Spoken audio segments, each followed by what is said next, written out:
Hey everybody, it's time for T-shirt on the tube. T-shirt on the tube. T-shirt on the tube. T-shirt on the tube. T-shirt on the tube. See, I'm getting better at a theme song, getting better at a intro. How's everybody doing? Okay, well, I am here to record Growing Up Hip Hop New York because tonight was the premiere. So far, so good. This first episode was like jam-packed. It was a lot of stuff going on, but I guess we could get into it. I hope you guys can hear me. Let me see. Let me cut my fan off because I think it's too loud. I feel like it's too loud. So I don't want to. There we go. Okay. So, Growing Up Hip Hop follows the children of Ja Rule, Fat Joe, Kid Capri, Charlie Baltimore, Flavor Flav, Old Dirty Bastard, Rev Run. Am I missing anybody? I think I named everybody. I said Irv Gotti, right? If I didn't say Irv Gotti, then Irv Gotti. I think that might be it. But yeah, you know, Growing Up Hip Hop is, you know, my hometown. New York City. Welcome to New York City, New York. Concrete jungle, wet dream tomato. I don't care what nobody says. I know the actual lyrics, but it does sound like Alicia Keys is saying concrete jungle, wet dream tomato. But that's neither here nor there. Let's get into the episode. So it opens up with Ja Rule. And I have notes, so if you see me looking down a lot, that's what I'm looking at. Him and his daughter, you know, they're in the kitchen and they're discussing her hair care recipes because she has like a cosmetic thing going on, screenwriting, she's acting, you know, she's like a all around, you know, regular Jane of all trades. So Ja Rule wants to I guess redeem himself because of the Fyre Festival. Like I said, I didn't see the documentaries about the Fyre Festival, but I did hear like a lot of stuff. And pretty much what it all boils down to is like, you know, people paid to go to the Fyre Festival, but their money was stolen by the guy who I guess was like the head of the Fyre Festival. And because Ja Rule's name was attached to it, people think that Ja Rule had a hand in the situation, the whole money situation, but Ja Rule was like, that's not the case. He just went there to, you know, make the Fyre Festival big and be the face of it, but he didn't know that it would be a bad deal. So, you know, he gets the backlash because he's the face and he's the celebrity. So that's something that kind of follows you with your name attached to it, unfortunately. So he wants to pretty much redeem himself and rectify the whole festival. Like, he wants to do another festival, but he wants to go about it a different way.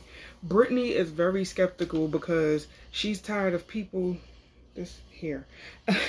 she's tired of people blaming Ja Rule for the stuff that went wrong with the Fyre Festival. And, you know, he wants to do another festival, and he's also working on doing the Murder Inc. tour with Irv Gotti, and that's pretty much bringing back all the artists from Murder Inc. because Murder Inc. in the early 2000s was lit. Ja Rule, Ashanti, Charlie Baltimore, Vita, Cadillac Ty, who else? I think they added quite a few other people, but like they came along towards the end, like when Murder Inc. was like pretty much, you know, kaput at that point. So in walks Jeff Jr., who is Ja Rule's son. Boy looks just like him. You know, it's announced that he's going to college on a full ride scholarship. And you know, Ja Rule is excited, but he's explaining to Brittany and Jeff that he does want to do like the Icon Festival just to redeem himself and to do it the right way, not like how the Fyre Festival went. So now we go to Irv Gotti's house. And we're introduced to Irv Gotti, we're reintroduced, and JJ, his son. So JJ spent the night in jail, and the reason why is because he was in his car. He went to go turn and he did not signal, so you know that's a reason for cops to pull you over, especially you a black man and you in a suburban area, go figure. So he got arrested because he didn't signal and because the car smelled like weed. So Irv kept asking him, "Are you smoking weed?" And he's like, "No, I swear I don't smoke weed." And he's like, "So how did your car smell like weed?" He's like, "Oh, my friend was smoking and he asked me to hold it down, after I dropped him off. So that's why the cop pulled me over and the car smelled like weed." So Irv Gotti is like, you gotta be smarter than this. If your friends is smoking weed and they're leaving it in your car, they're pretty much leaving you with that L to deal with.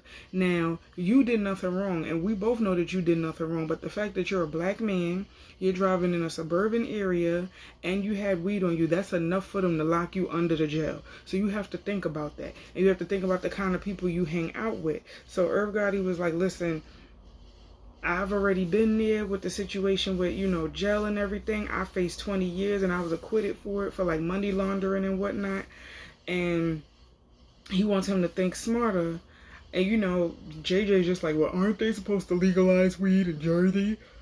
And I'm sitting up here like, my dude, that's not the point. The point is, you are a black man with your car smelling like weed, driving hella wrong in a suburban area. Whether they legalize weed or not does not matter. Cops are looking for any reason to lock people of color under the jail, okay? So you gotta be careful. So Irv Gotti is like, "Well, we're gonna get you a lawyer, we're gonna fight this," and blah, blah, blah, blah.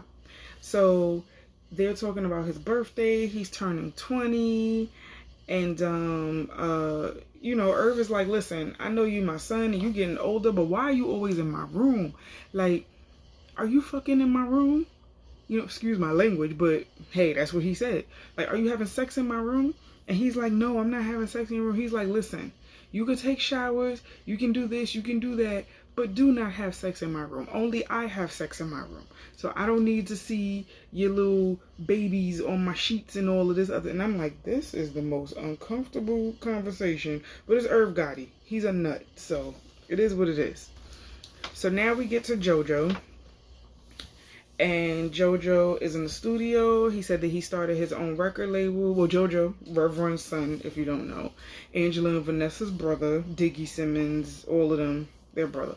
So, he said that he started his own record label. He was in that label. He started his own record label in New York. He wants to, get more artists. He wants to have a showcase. In walks Flavor Flav's daughter, Designer. I remember Designer from good old Flavor of Love. And I do remember her, like, I think on one episode or so. And, she walks in. She tells him that her name is, well, in the confessional, she's like, "My name is Papa Kush, but Cushy."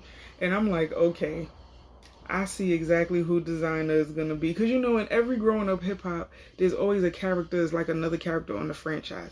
And I feel like Designer is the Brianna of New York. She's the Brianna of this franchise. She's the wild child. She, speaks her mind or whatever. But that's Flavor Flav's daughter. And she's managing her brother named Quan, nicknamed Flea.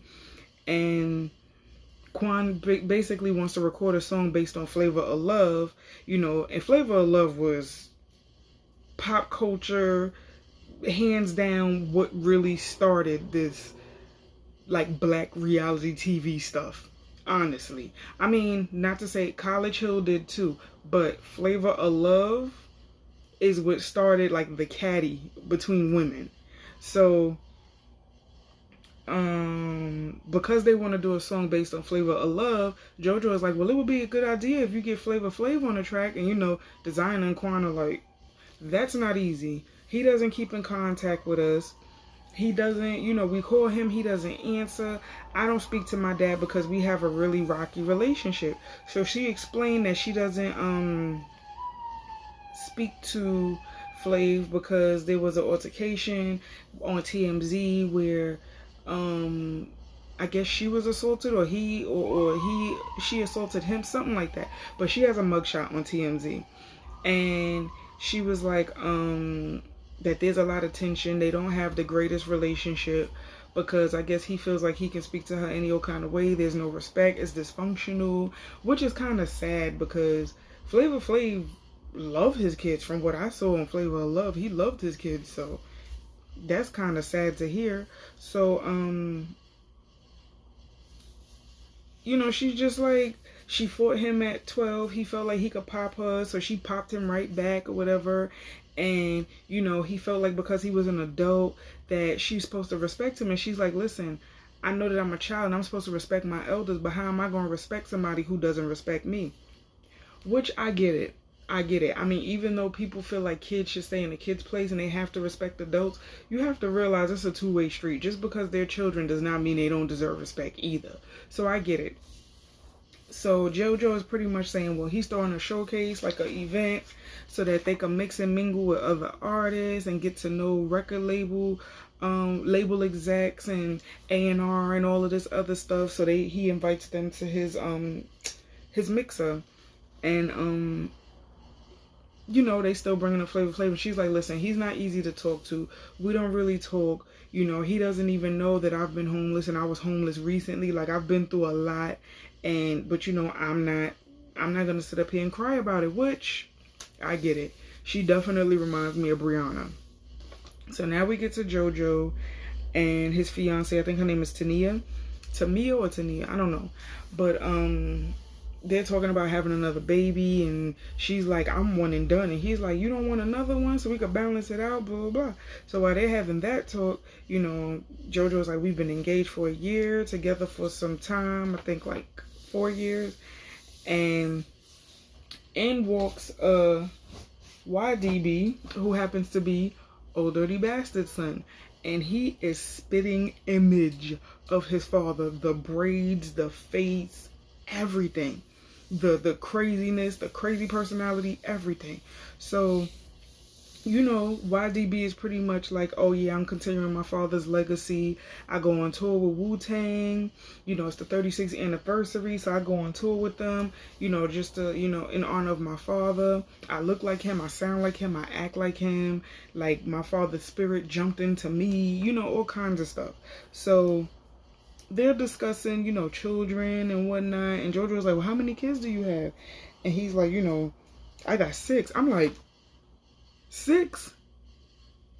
This Negro looks younger than me. And he has 6 children. And JoJo's like, well, how many baby mamas? He's like, well, I got 2 baby mamas. And he's like, well, I'm actually with one of my baby mamas. And she's like my favorite, you know, she's my favorite girl or whatever. And he said, well, the first time I met her, you know, I told her, I'm going to give you a baby. And boom, here we are 3 kids later. And I'm just like, you got 6 kids, my guy? And I know he cannot be older than me. He can't be older than me. I feel like he's younger than me. I need to Google his age. When I come back and do the next review for next week, I'm going to say his age. Because he looks younger than me and has 6 kids. I don't know how he does it. I got 2 and I be feeling like I'm losing my mind. But yeah, so he said that he would have more baby mothers if he could be with he said if he could be with every woman in the world or something like that, including the women that's in the confessional room, like I guess the producers and stuff. And I'm like, you are definitely your father. Because I think ODB had mad kids too. But I'm like, the more I looked at him, the more I was like, this is definitely ODB's son. Because I feel like this is some stuff that ODB, would say. So, yeah. Now we get to Ryan, aka, what is it, Riso Valley? That's Fat Joe's son. And he wants to break into the music industry, following his father's footsteps as a rapper. But you know, Joe is like, you can pursue music, but let's have a fallback plan. So Joe owns and founded this sneaker store in Washington Heights called Up NYC. And Ryan was pretty much like, you know, music has been my first love, but my father wants me to, you know, have the sneaker store for backup, which I think is very smart because, you know, it's like a gamble in the music industry. Not everybody gets to make it, especially celebrity kids. People think just because they're the child of a star that, you know, anything could get handed to them. And that's not always the case.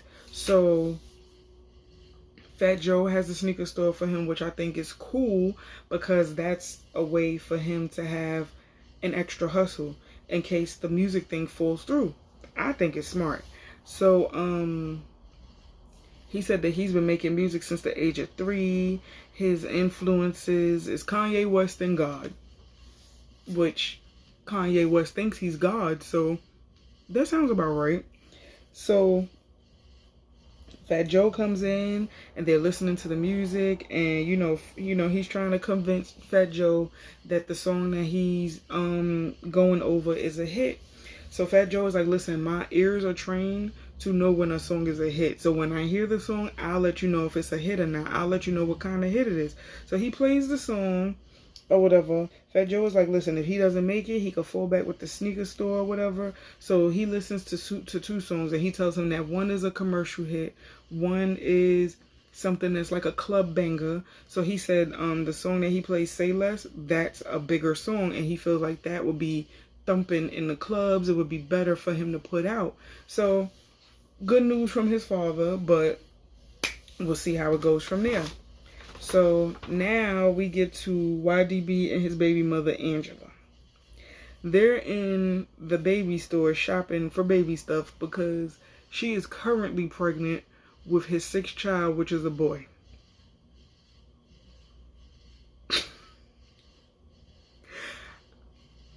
I have a feeling I'm gonna like YDB this season on this franchise because I feel like he's gonna bring the comedic relief to this whole thing.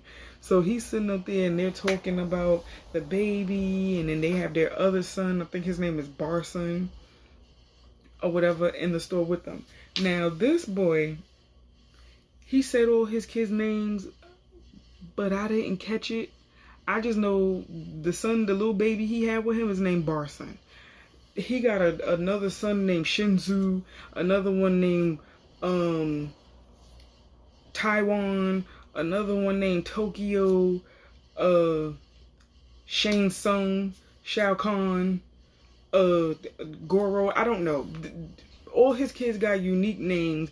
I just don't remember the damn names. Y'all go back in the episode and y'all can leave it in the damn comments because I don't remember them babies' names, but I'm pretty sure all 6 of his babies are beautiful. Whatever. But I'm just like, golly, you are fertile, my dude. You are fertile. You need to get snip. But you know, it's a thing with rappers and them having a lot of babies, so you know, it is what it is. Now we get to Vina Love, who is Kid Capri's daughter, and she's shopping with her auntie Medina.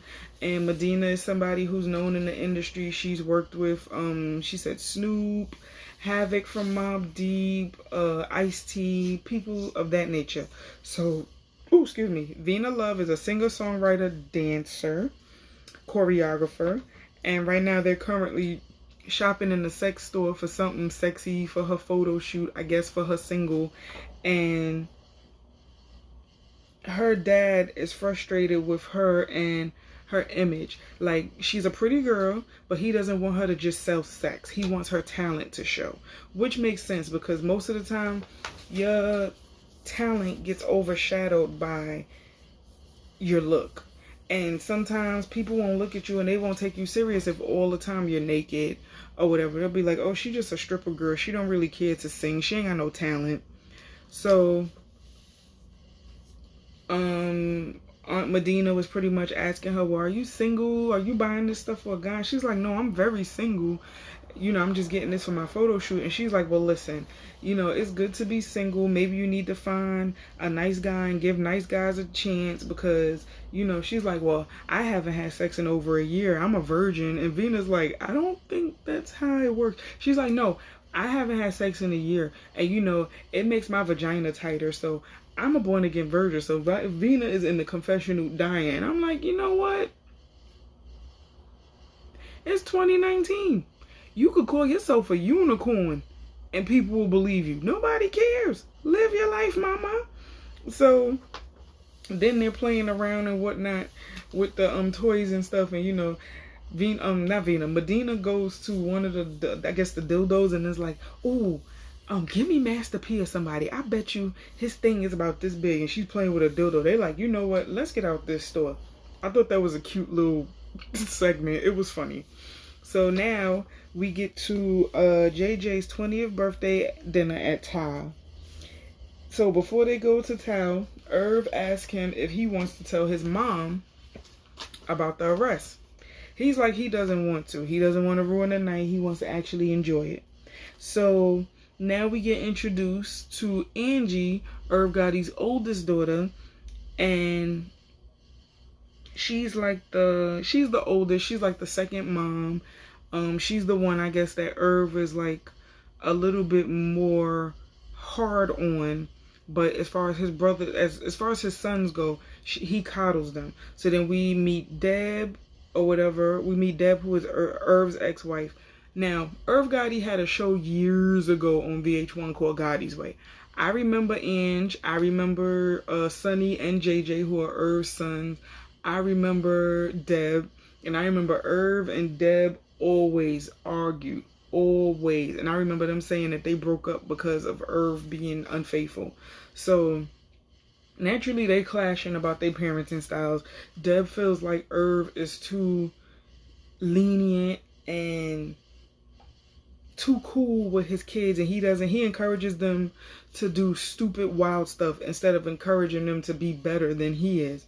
And he just feels like, you know, let them live a little. And she's like, yeah, let them live, but don't force that on them. Don't steer them in a direction to do bad. Like, let them do bad on their own, but don't persuade them, oh, go to the strip club and waste your money. Oh, go hustle. Oh, go do this. Teach them to be better. So, JJ and Angie leave the dinner. And they're discussing the dinner. And Angie pretty much is like, you know, well, you got a Rolex and this and that for your birthday. And he's like, well, you got big gifts too, you know. She was like, what big gift did I get? And he was like, well, you get flights and stuff. She said a flight is nothing compared to a Rolex with diamonds. So Ange reveals that she feels like she's treated different from JJ. Like, JJ is coddled. He can do no wrong. He gets in no trouble. But her, it's a little bit harder. Like, when she wanted stuff, she had to work for it. She had to fight for it. That sort of thing. Which makes sense. Because it is said that, you know, like, fathers, they're harder on their daughters and they coddle their sons. Same with mothers. Mothers are harder on their daughters and coddle their sons. Me, I'm not like that. I don't coddle my son. I don't coddle my daughter. I give them love and affection and I treat them equally. I don't do the, oh, well, you're a boy, you can do this. Oh, but you're a girl, you better not. I don't do that. I feel like that's the most sexist, chauvinistic thing ever. If chauvinistic is the right word to use, but I just feel like I feel like if you do that with kids, they grow up to feel like how Angie feels about her brothers. So I get it. So they're in the car and Angie could clearly tell that JJ's not telling her something. And he's like, what do you mean? What's wrong? And she's like, no, I know you're not telling me something, but I'm gonna leave you to it. I ain't gonna say nothing else. But you gonna wish that you told me what's going on or whatever. So he's like, well, there's nothing going on. And she's like, he's a bad liar. I know, I'm gonna find out the truth sooner or later. So now we get back to Vina and she's doing her photo shoot. And she got her little booty tooted and her little leather outfit that she bought from the sex store. And, you know, Medina is standing there like... So then, Kid Capri walks in and it's like, jazz music stop. And he's like, what is going on in here? And she's like, oh, I'm taking pictures or whatever for my photo shoot or whatever. And he doesn't really approve. Again, he feels like she should prove her talent without having to show her ass. And he's like, people are gonna look at you and think, oh, all she does is sell sex. But can she sing? Can she rap? Can she this? Can she that? And Medina's like, listen, sex sells. He's like, I understand sex sells, but there's a way to sell sex without showing your ass. And I'm like, he's got a point. People don't realize that less is more. No, less is more? Or is it more is less? One of them. But you know, when you do when you're a little bit more reserved and you don't have to show that much, people will still gravitate towards you. And then if you're talented, they'll gravitate towards you too. So he's like, your voice is enough, your talent should be enough. You should not have to show your ass. So he's like, don't do any more booty shots. Just, show some legs, show something, blah, blah, blah. Hopefully she gets it. So now we get to Irv and Ja. They're at Power 105 at the Breakfast Club. And they're discussing the Murder Inc. tour. And they were discussing like the downfall of Murder Inc. and the federal indictment from the fact that they were accused of money laundering and all this other stuff was the reason why they were stripped from the label. But now they want to bring it back, and they want to bring back the original artists. They want to bring back Ashanti, Vita, Charlie Baltimore, all of these people to do the Murder Inc. tour. So they were also discussing little tidbits of the Fyre Festival. And of course, Ja Rule is clearing up his name. Like, listen, I would do another festival, but I would do it right. No, I did not take people's money. It was a bad business move. Unfortunately, my name is attached to the bad business move. So I want to redeem myself because I want to clear my name of any of that craziness, which I think is the right thing to do. Now we get to JoJo's Industry Mixer. And it's a great turnout. He said it's at capacity. People are still waiting in line trying to get in. And Designer and Quan get there. So JoJo's like, hey, have you spoken to your dad or whatever? And they're like, listen, we've been contacting him. He's not answering. So Jeff is there, and Jeff is discussing college with JJ.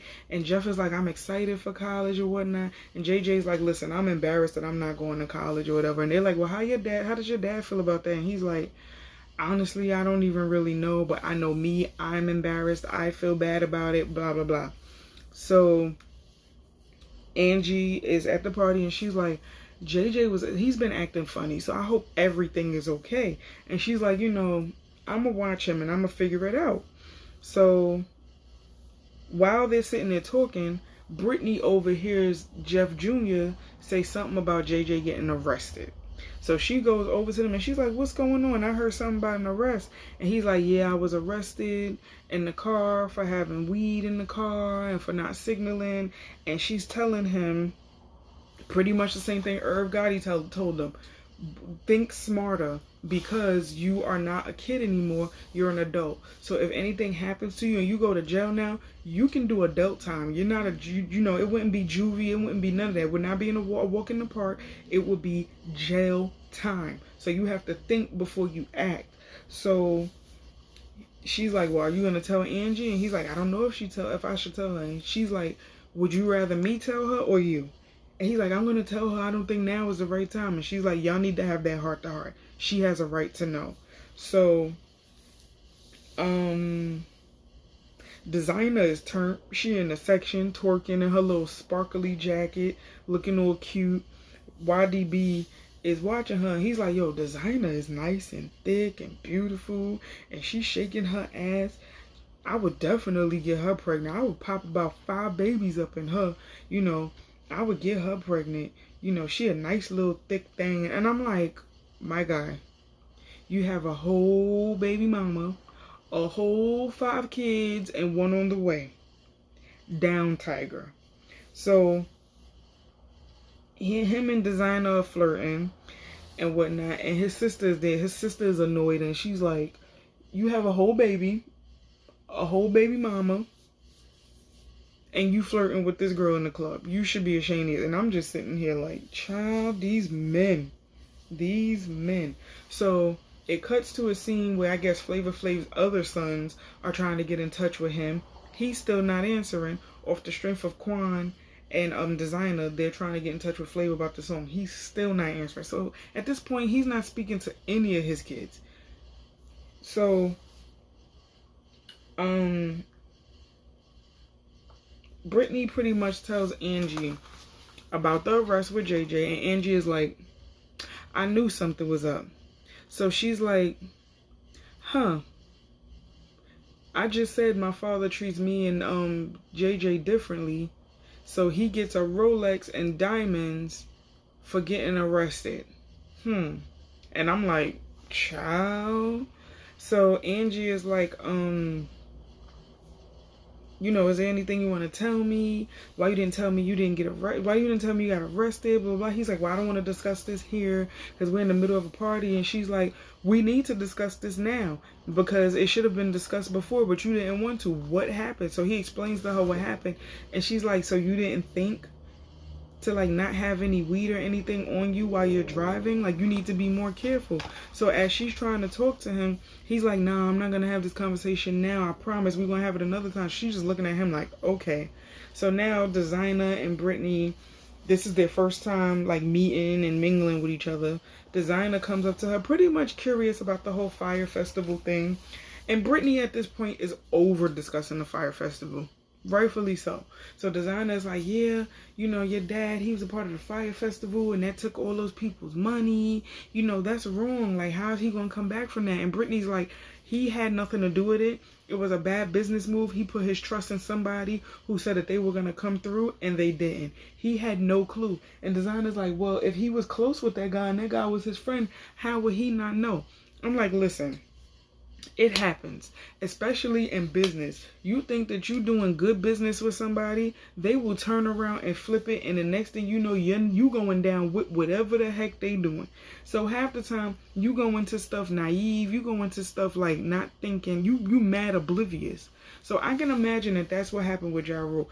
I don't see him as the type to take money from fans, especially if he's trying to like revive his career and continue and bring back Murder Inc. and all of this other stuff. So I don't think he would take innocent people's money. But I mean, who knows, you know? But I don't want to put him, I don't want to categorize him with the guy, the shady guy, whatever. So Brittany was tired of it. And she's like, listen, my dad is going to come back and he's going to redeem himself and he's going to prove to everybody that he's not that type of person. And Designer's like, whoa, you know, I'm just asking a question. But I mean, you have to imagine she's tired of answering that question at this point.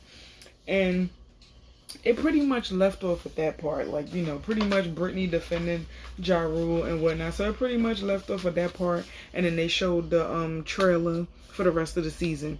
So far, I like the franchise. I like the cast. They're very likable. So far as nobody I dislike yet. Because we still have to meet Charlie Baltimore's daughter. And I think somebody else or whatever. And by the way, these kids look exactly like their damn parents. YDB looked just like ODB. Charlie Baltimore's daughter looked just like her. Well, thank God Designer doesn't look like her dad, but she definitely sounds like him in a sense. Like, she has like a deep undertone voice or whatever. But overall, I feel like I'm gonna like this franchise. I feel like I'm gonna like it. I feel like it's not just because it's in my hometown, but I feel like it's a lot more, it's a lot less smoke and mirrors than the Atlanta one and the LA one. So I feel like I'm gonna like this one because it's a little bit more raw, a little bit more gritty, because you know it's how we do it in New York. But you guys let me know how you feel. Please like, comment, subscribe. Also, my friend, my bestie boo, is revamping her YouTube. I motivated her ass to do it because I felt like she has a lot that she could work with. But please give her a follow, show her some love. Her name is Paris Yvonne, Paris Yvonne, Yvonne. On YouTube, her handles are at simply_Netty. That's at SIMPLY_NETTY. So, you know, give her a shout out. That's my sis. Love her to death. She just uploaded a video tonight, and then there's plenty of things, like other things that she's thinking about doing with her channel. So I'm excited for her, just like she's excited for me. But yeah, give her a shout out. Like, comment, subscribe on our stuff. Tell a friend to tell a friend to tell a friend to tell a friend to tell a friend. And I will see you guys in the next video. Have a good night.